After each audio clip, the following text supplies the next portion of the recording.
Satu keluarga ini berhasil selamat setelah hampir celaka ketika mudik dan katanya itu semua karena ada yang jaga ya. Nah, gimana ceritanya? Mari kita bahas.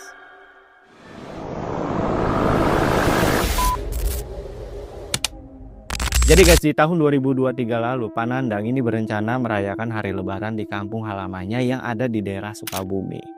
Nah, kemudian mereka berangkatlah tepat di malam takbiran. Dan di tengah perjalanan waktu Panandang ini baru aja keluar tol, ternyata jalanan yang mau mereka lewatin itu udah macet total, guys.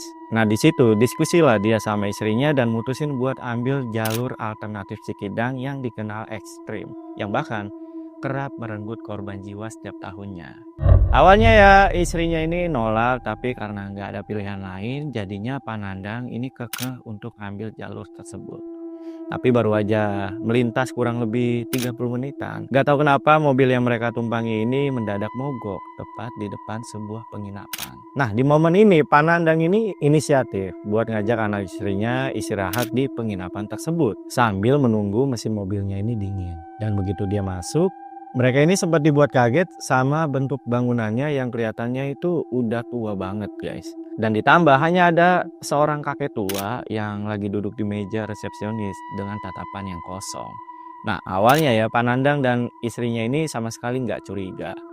Tapi begitu dia ini mengisi buku tamu, di situ Panandang semakin dibuat heran. Karena tamu terakhir di penginapan tersebut itu ada di 6 tahun yang lalu.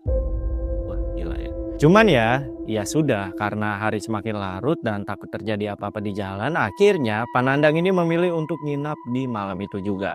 Tapi waktu Panandang ini baru aja ngisi salah satu kamar di sana, tiba-tiba dia mendengar istrinya ini menjerit ketakutan.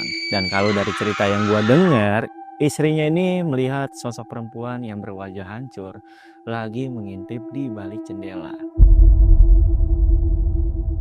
Nah, karena kondisi istrinya ini nggak kekontrol, akhirnya mereka mutusin lagi untuk keluar dari hotel tersebut. Ya, meskipun mobil mereka ini belum bener-bener normal, mau nggak mau Panandang harus maksain jalan di malam itu, guys. Tapi waktu mobilnya ini mau nurunin tikungan, nggak tahu kenapa, setirnya ini mendadak nggak bisa dikendalikan.